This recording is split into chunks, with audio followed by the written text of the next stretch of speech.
Uh-huh. Don't worry about this, we're just doing a documentary. Hi. Getting filmed right here going in. Are words being taped too? Or just... Well, we'll probably edit those out, unless you say something very profound. Oh, too early. Here's a long way.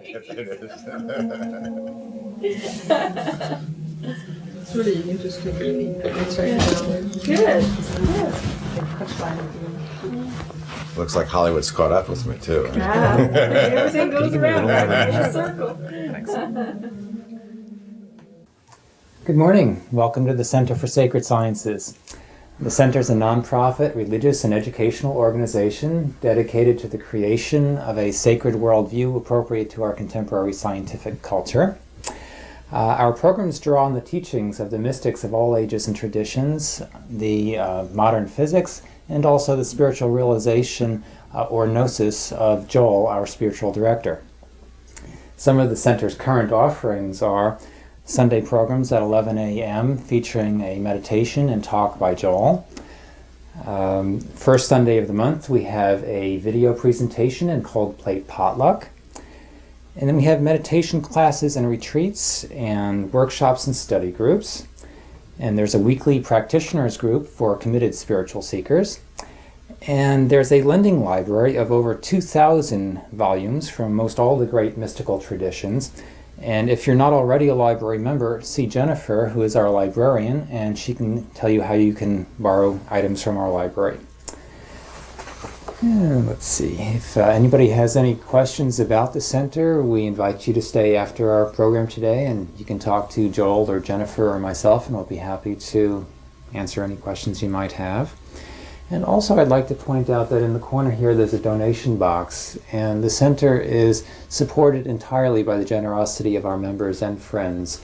Other than a very small stipend for our spiritual director, nobody here is paid for their efforts, and it's run entirely by volunteer labor.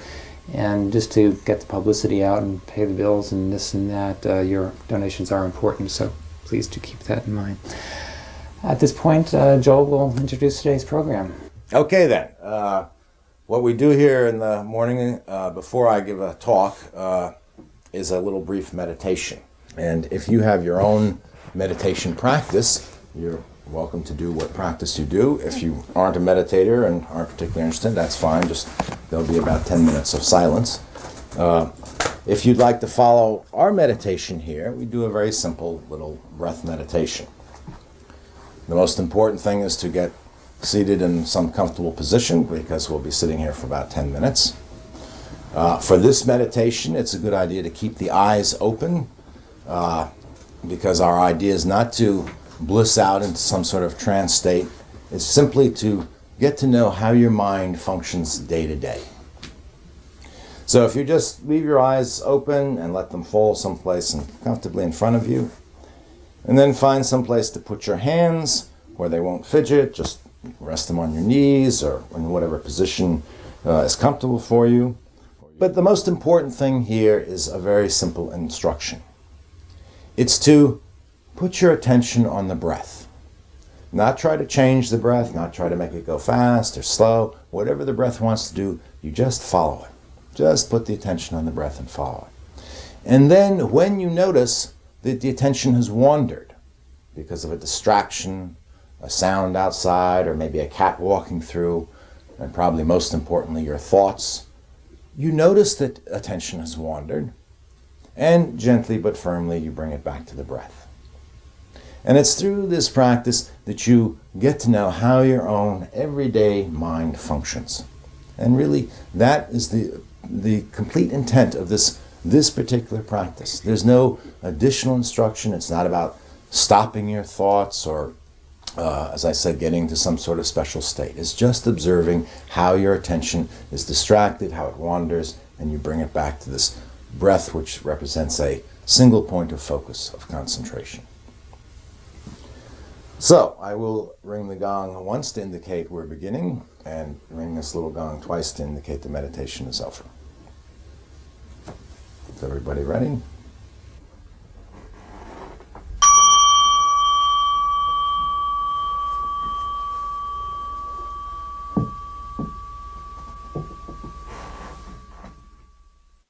my experience was very much like yours, actually.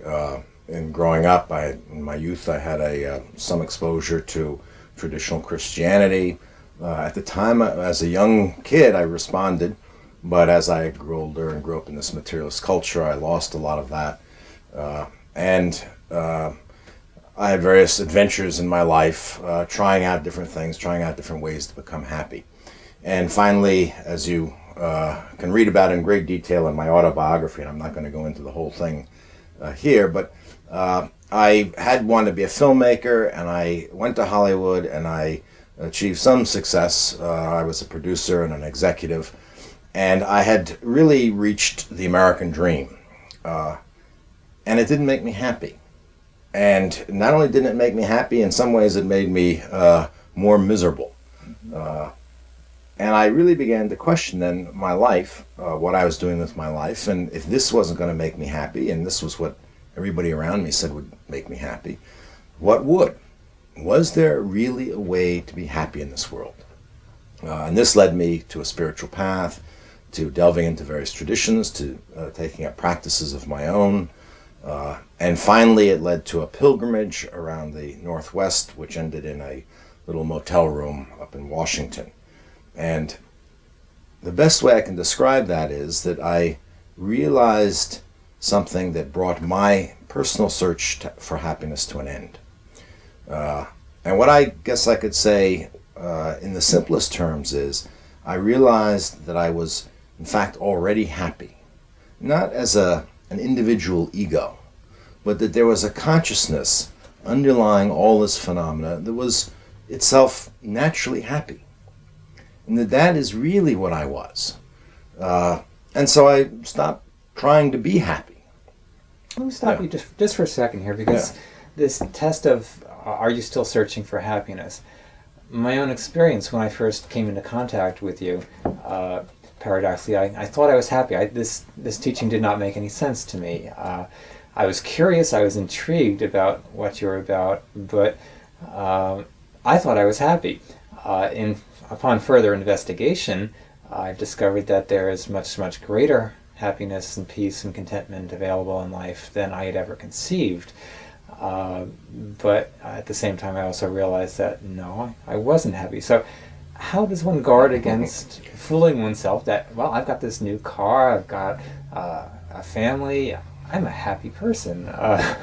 Well, again, you have to watch yourself carefully. When I say happy, I mean several things. First of all, that you're inside, you don't necessarily express this, but inside you're wildly happy. Not just content in the sort of, well, life's okay. But there's a kind of ecstasy, a kind of bliss in the moment, just the fact of things arising. It's a happiness, in my experience, that was literally beyond my wildest imagination before I went on a spiritual path. So happiness here is bliss and ecstasy, not just, second of all, happiness is not just a sort of a general happiness with your life, but you watch your day, how you go through your day, and watch how much discontent there is in your day, little discontent. Perhaps you plan to go to a restaurant for dinner one night, right? You get there and the restaurant's closed, and you have a little bit of disappointment. That's unhappiness. Do you see what I mean?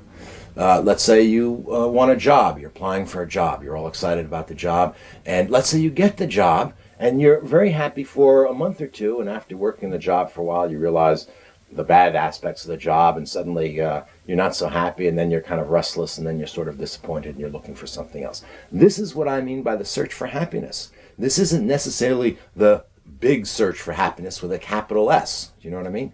All day long, we're searching for happiness. We're trying to rearrange the furniture a little bit in our lives just to make us a little bit more comfortable, a little bit more contented.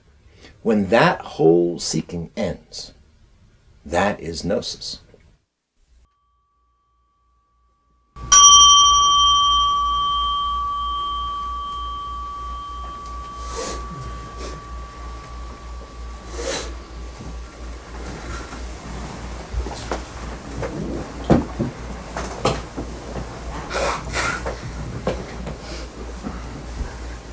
Are there any questions about the meditation?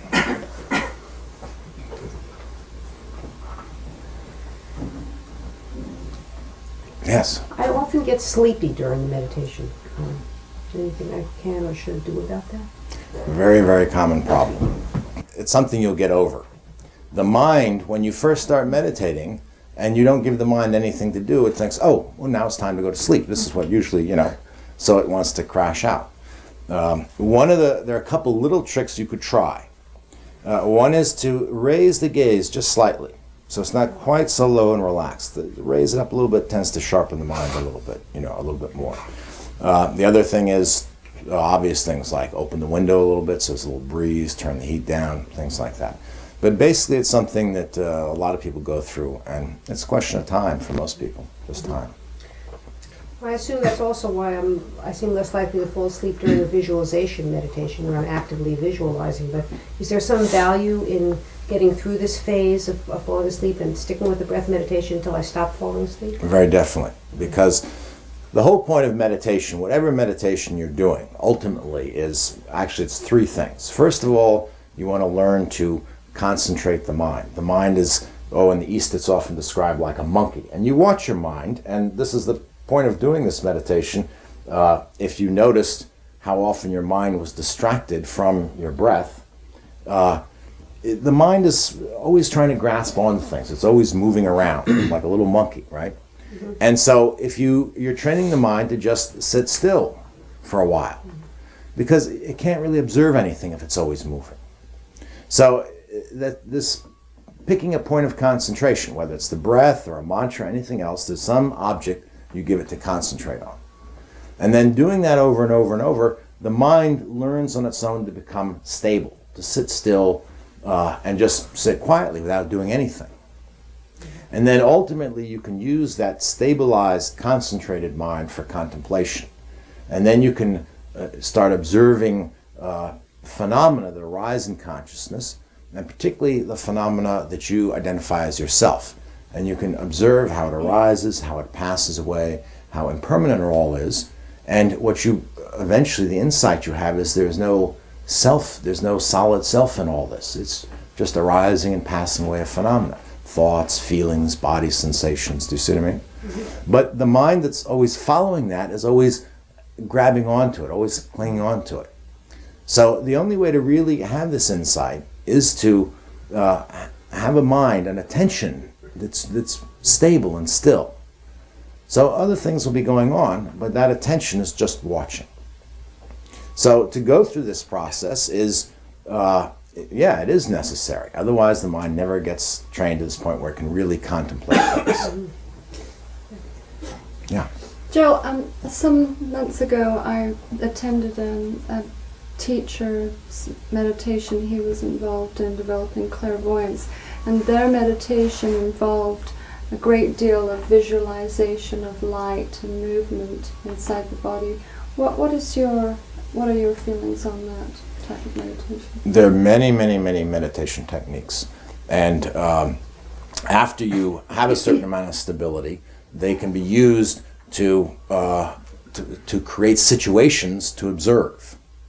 But the heart of meditation is always this observing, trying to understand what is the real nature of what's going on here. What is the true nature of all this phenomena arising? You see what I mean?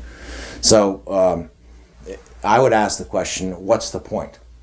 Always. Now, for instance, let's say Tibetan meditations, which use a lot of active visualization and meditation on deities and identification with deities and all this, they never lose track of what the ultimate point is. It's to realize the emptiness of all phenomena. So, and if you can generate a state of this supreme bliss that literally wipes out all other distractions, and in this state of supreme bliss, if you can understand, and understand here is a Gnostic understanding, not intellectual understanding, an immediate apprehension of the emptiness of all phenomena, that's enlightenment. So to achieve these states, it's not the state itself that's important, it's that state is more conducive to this realization.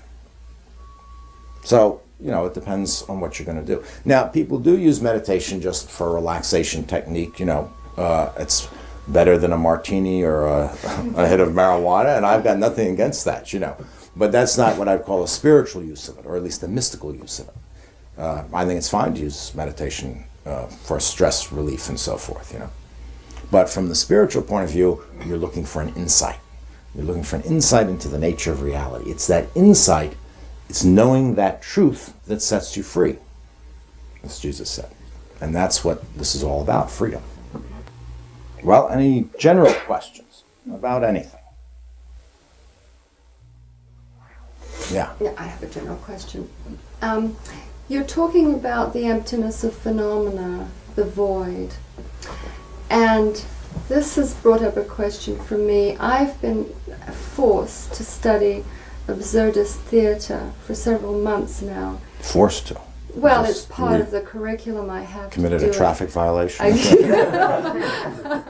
I really hate absurdism because my whole life has been geared towards finding meaning and purpose in things, in life, and I really find that the great religions have done that. Christianity, Buddhism, most especially.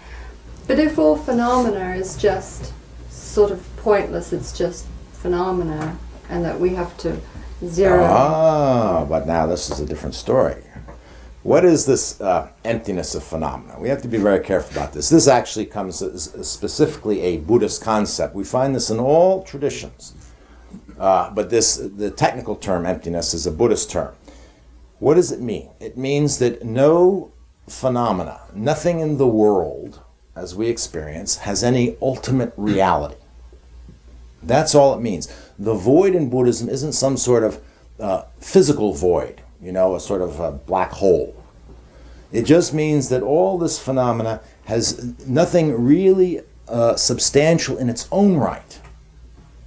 Now, in other traditions, this would be expressed as all this is nothing but the Word of God, for instance.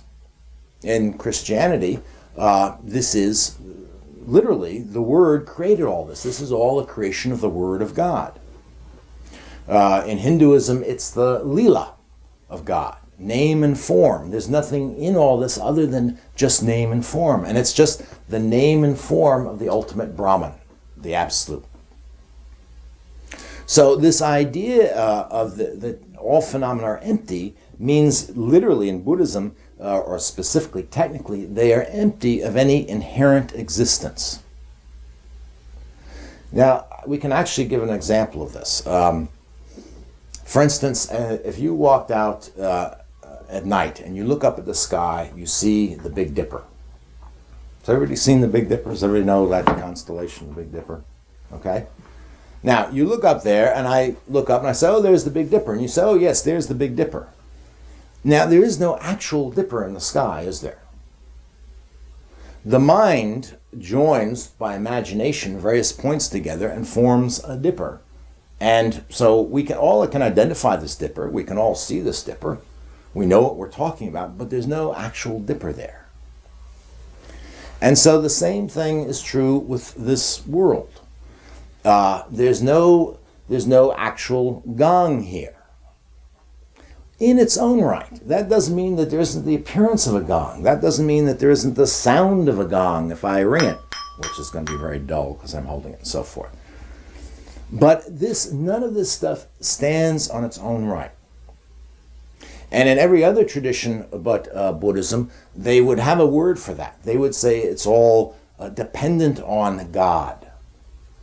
It can't exist for one instant without this ground of being, or it's an expression of that ground of being. Another example would be, for instance, a rope. If you take a rope and you tie it into a knot, you have a knot there. You have a form. But that form has nothing in itself that's different from the rope. In other words, if I untie the knot and pull the cord, the rope's straight, taut, the form disappears. The form didn't have any inherent self-existence. It was just a form of the rope. So likewise, all this, you could say, is a form of God, or a form of consciousness, is the way I would put it. Now, there's nothing in here about it not having any meaning. In fact, the very fact that it is all a form of something transcendent is its meaning. That's what meaning is. It points to something else, something deeper. And in fact, everything that we talk about, when we talk about art, we're talking about realities that don't actually exist. They're fictional, imaginary realities, like, for instance, Hamlet. There's no real Hamlet. And yet Hamlet is loaded with meaning. So to say something is imaginary or fictional or doesn't have any ultimate existence in its own right doesn't have ever say that it has no meaning. Quite the opposite. In the Quran, there's a beautiful line about Allah says that all this, the whole world, is nothing but a series of signs of God. If we could but read them, if we but knew their meaning, you see. So this this teaching actually means that everything is saturated with meaning. This gong, then, has no existence in its own right. Its meaning is God, if you like. So our task, though, is to see that, to live that, to experience that. And this is our problem in this culture. And to get back to the theater of the absurd, people don't see that. They've lost that meaning. But in sacred cultures, in sacred societies, people live it. In most shamanic cultures, for instance, there it's very close. The rocks, the trees, the springs, the water, the rivers, they're all living. They're all expressions of this deeper reality. They're just the forms, the way this deeper reality manifests itself. And so you're constantly in touch with that. And then what does that say about you? Who are you? What's the meaning of your life? Ultimately, the meaning of your life isn't to live for yourself as though you were some independently existing entity here. The meaning of your life is also to be an expression of this God, Brahman, Tao, whatever phrase we want to use, whatever term. You see? So to find the meaning is to find how to live your life, how to become an expression of that. Why is it so very difficult to attain this? It seems like it just flies in the face of everything that we know is true or have been led to believe is true in our society and even in our deepest psychology. Why is it so hard? It's difficult because, in one sense, gnosis is only attained, realized, when the self dies. So there's a paradox here. We start off in life and also on a spiritual path wanting the self to be happy. We fool ourselves. We think we're happy, or we think we're getting happy, or we think we can get happy through worldly pursuits. And then some crisis comes along in our life, or we get exhausted in trying to do this over and over again, and that's when we turn in another direction. But we're still turning out of this selfishness, this sense of self, this self-centeredness. Ego wants to be happy. And so often the spiritual path can seem like a kind of a battleground, and sometimes it's been described that way, where one part of you is wanting to acquire and become, the ego wants to become God, or wants to discover that it's God. The demand of the spiritual path is, no, that is precisely what has to be surrendered. And this is frightening at times. Do you know what I mean? This is a very radical shift. And anything that we do, whenever we face the unknown, we have fear and resistance and all these things. So the resistance is inbred in the very delusion of selfhood.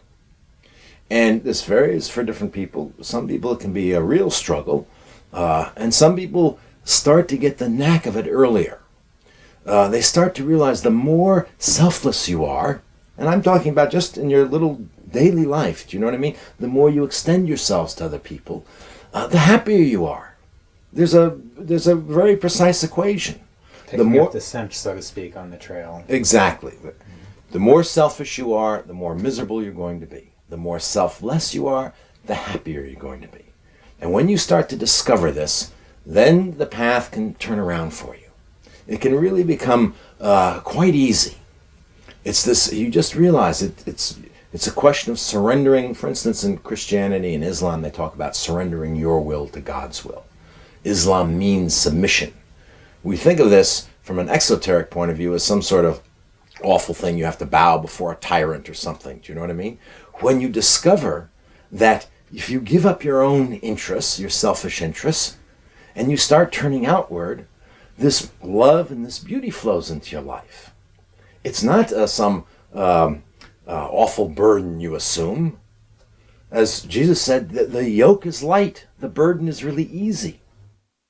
In line to the answer you just gave, I'd like to, when you're talking about everything being the meaning of God,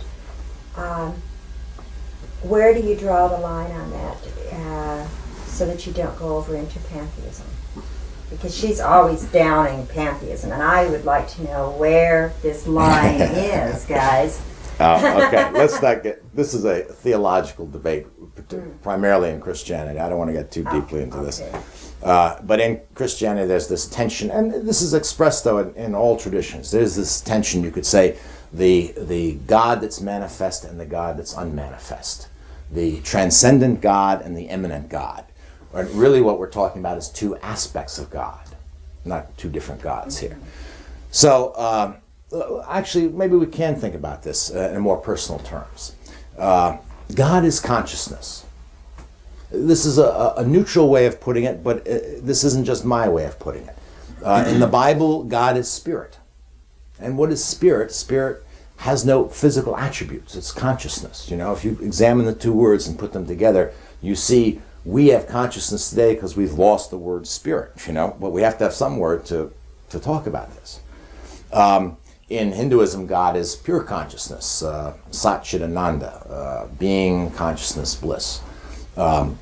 In Buddhism, they don't like to use any word like that because they don't want you to think of something out there, but they can't really escape it. They talk about Buddha nature or universal mind or Buddha mind, you know. So nobody can, you know, if we're going to talk, we have to use some word. Now, let's look at consciousness for a minute. What is consciousness? And this is really gets down to how you can apply these teachings to your own life. When I use the word consciousness, everybody, I think, in this room knows sort of generally what I'm talking about. But if you examine consciousness, and each of you can examine consciousness because you're your own best laboratory in this, you think of yourselves as conscious beings anyway. You would say, I'm conscious. If you examine it, what is consciousness? What color is consciousness? What does it sound like? What does it taste like? What does it feel like? Well, it doesn't have a particular color, does it? It doesn't have a particular taste. In fact, it doesn't really have any attributes. Does it have any limits, boundaries? What's the boundary of consciousness? This is something you can really look at because most people have this sort of vague idea that consciousness is a kind of a cloud around their head, that, you know, it has to do with the brain and it sort of emanates and it's a big cloud, right? But where does that cloud end? I mean, can you go find the boundary? Supposing you go out and look at the night sky. Isn't all that in consciousness? Vast galaxies, all in consciousness? But what is consciousness itself? Does consciousness have any limits? Does it have any boundaries? Now, you see, you can start to understand what the mystics talk about when they talk about the transcendent God, without attributes, boundless, Ensof, without end. You see? The Tao is the Tao which has no form of its own. It's empty of form, and therefore all forms can exist in it. But then what is all this stuff? Well, this stuff is the form of consciousness. There is nothing else but this consciousness. La ilaha illallah. There is nothing but God. There is Brahman is one without a second. This is harder for us to. This is why it's not just intellectual knowledge. You have to have this insight. Now, so God is also all this. All this, the springs and the rivers and the clouds and the mountains and the stars and everything, this is all God too. But God is not just all this. sort of the sum of everything in the world, which is a kind of a hippie idea these days, or a New Age idea. That it's the Gaia hypothesis. Well, God is really a disguised version of nature and physics, so to speak. God is all this, but also transcends all this. And it's like in modern physics, you need that complementarity. You can't describe God one way or the other. You need both concepts to do full justice, if you like. And it really isn't full justice, but to get some idea, to be all-inclusive. So the debate in Christianity is those who tend towards trying to think of God as just all this, and those who tend to try to think of God as just something so transcendent that you could never possibly have any relationship to. I mean, there's a danger of being on the transcendent side. Ibn Arabi, who's a great Sufi, said it very well. He said, anybody who teaches that God is only transcendent is a rogue and a scoundrel. Because if God was just completely other than us and completely, unlike us at all, there'd be no possibility of relationship. You'd be completely lost. So in theology, there's this debate and this tension between, the two poles here. Our task, though, is never mind the theological debates, to realize this for yourself. Do you know what I mean? I know for me, one of the features of the center that, or of your teachings, I should say, that has been most important is this constant challenge to look for myself. Don't take your word for it. Don't take the word of the mystics that have written over the centuries and millennia, but go see for myself. And having come from a more exoteric religious background where the demand was, you must believe this, you must say this creed, I found that at once very freeing and non-threatening in a certain sense, because I wasn't excluded because I didn't believe this or was having a hard time buying that. But much deeper than that, there was a challenge that went right to the core of my very experience. Maybe you can talk a little bit about what a student or disciple might expect if they come to the center and come to you for guidance on their path. Right.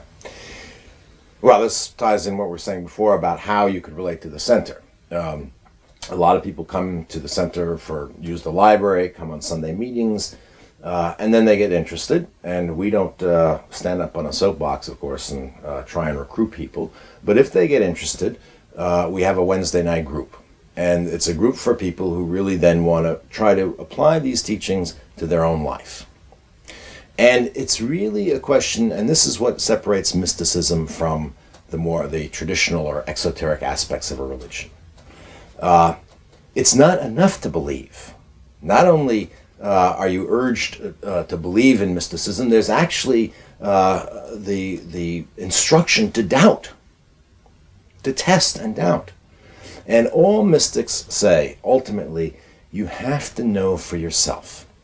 Shankara, who was a great Hindu mystic, said it very well. He said, you can hear all this from the lips of your teacher, but the only way you yourself can be free of this delusion or misperception of reality is for you yourself to discover it in yourself, in your own experience. So I just try to guide people to that. I had a question about the movement of the mind. Because I have a hard time seeing, I don't know, one story you told one time about the Buddhist monk seeing the duck flying, and he said the duck flew away, and he said something about it was only his mind that was moving.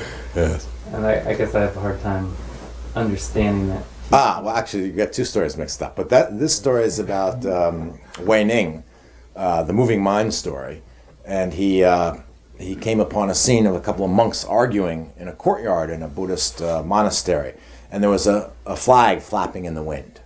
And one of the monks was saying, it's the wind flapping, and the other monk was saying, oh, it's the flag flapping, and they were arguing back and forth. And Wei Ning looked at me and said, you fools, it's your minds that's flapping.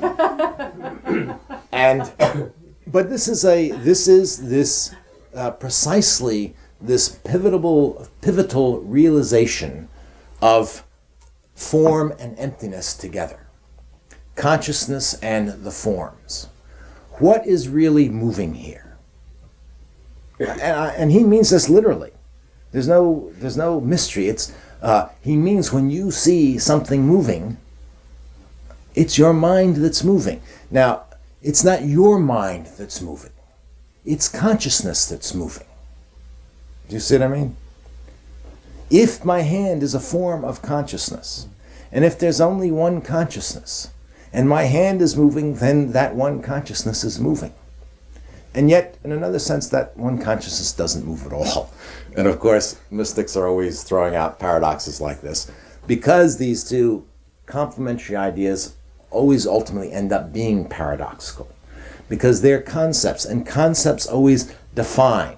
And if something is either this way or it's this way. And the imagination can't see them both together as being one. For instance, you can't imagine in your mind a square and a circle. You can't, or let me put it this way, you can't imagine that one form could be both a square and a circle. Yeah, let's try this. Everybody try this. Close your eyes for a minute and imagine a figure. Imagine first a square, and then imagine a circle.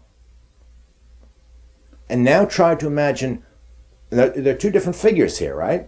You might imagine them side by side. And now try to imagine one figure that's both a square and a circle at the same time.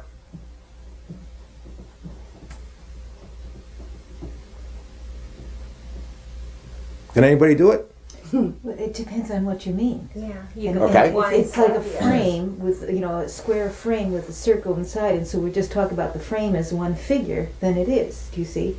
It's made up of two geometrical forms, but it's one figure. No, So but that's not what you I'm mean. talking about. Yeah. There you actually have a framed circle, or you could put the Right. circle outside and have the Right. square inside. I'm talking about something that is both a square and a circle at the same time. You can't imagine it. We can't imagine the world in its fullness, in its perfection. This is why you cannot imagine God.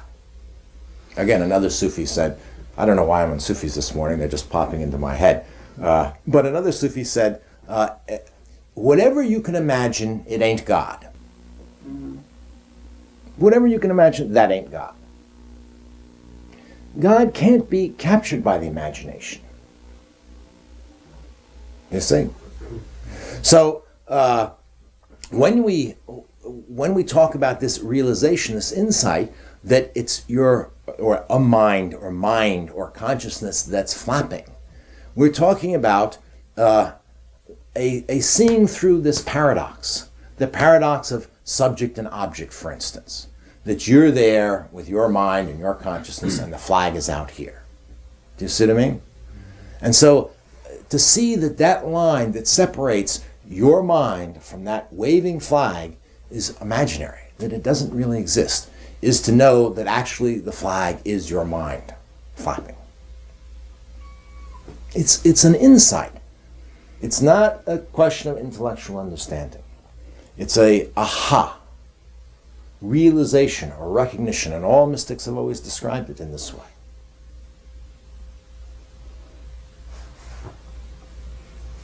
And what about the other one? The other, duck flying away. don't start me on that. That's my private. Your private joke? That's my private joke. I can hardly tell that with a straight face, so let's not get into that. If you're interested, you can ask Jennifer about it afterwards. And if any of you burst out laughing, come see me. You can teach next week.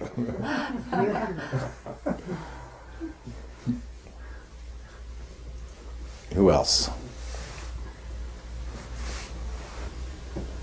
It's been hitting me lately that there is no one explanation, that in a certain sense we're all saying the same, not just the mystical traditions, but each one of us individually is saying the same thing. Yeah, that's very good. Describe that a little bit more, though. What do you mean? In what sense is each one of us? I guess that it seems to me that we're all, I understand this this no self sort of thing, that we actually, there is no self. There's a selfless self that we are, so to speak, that is one with whatever you call it. But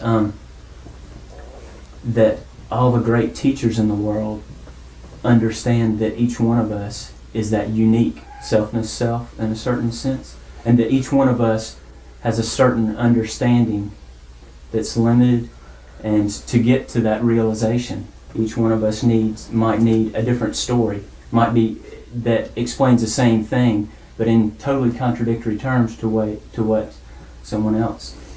Again, What do you? I mean, is Allah says in the Quran to Muhammad, he said, if your Lord wanted to create one religion, he could have.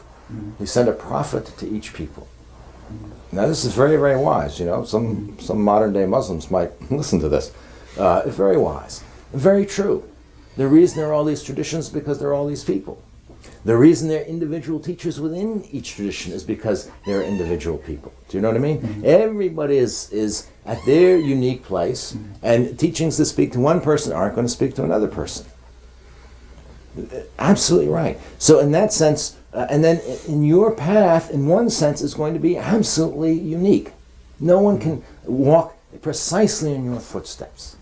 So all teachings and all traditions are about showing general sorts of ways. Do you know what I mean? We're standing at the base of a mountain, and we're looking up this mountain, and many people have been up this mountain, and each one took just a little bit different. No one went exactly in everybody's footsteps, but at this side of the mountain, people saw certain things, a certain rock here and a certain tree here and certain, and everybody went up this side of the mountain, comes back and reports what they saw. People who went up the other side of the mountain saw other landmarks. Do you know what I mean? This is like traditions. And so, but the key in all of this is, it's no good just to sit at the base of the mountain and say, oh, how wonderful. You go up the mountain. You go up the mountain. You take all these teachings and you take them to heart, and when you read them, you look for the landmarks. You won't see every landmark that every teacher pointed out, but you will start to see some. So a slightly different angle. You say, oh, the guy says, well, when you get up halfway, there's a rock that looks like an angel. Well, halfway up, you'll say, by gosh, there it is. That's the rock that looks like an angel. That's what he was talking about. And the more you do the practice, the more the teachings speak to you.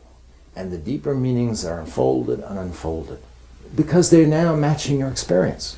If you're not doing practice, and this is what makes a mystical path different from other forms of religion where it's just a formal sort of worship. If you're not actually doing the practice, do you know what I mean? Looking in yourself, questioning day to day, if you're not getting that experience, you cannot move beyond more than a superficial level in understanding the teachings. And people who don't have any spiritual experience, scholars and so forth, they read through this stuff and they think it's hokum, or they think it's interesting because it's, for other reasons, literary reasons or whatever. And they dismiss it, their pre-theoretical minds or whatever, they have all their justifications.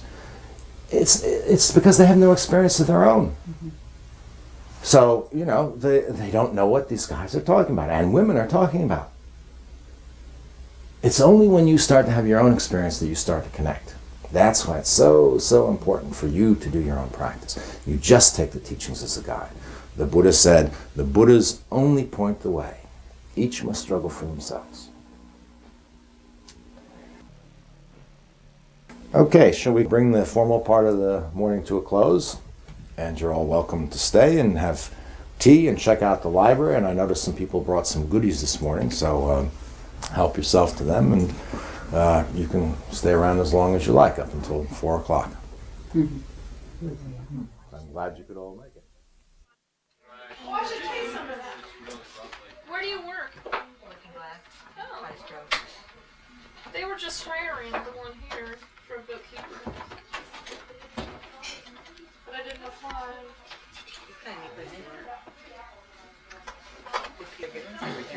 Different translation.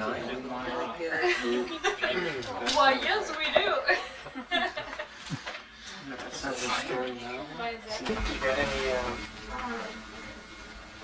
The book is kind of a spiritual autobiography on her path, and this is afterwards with her students.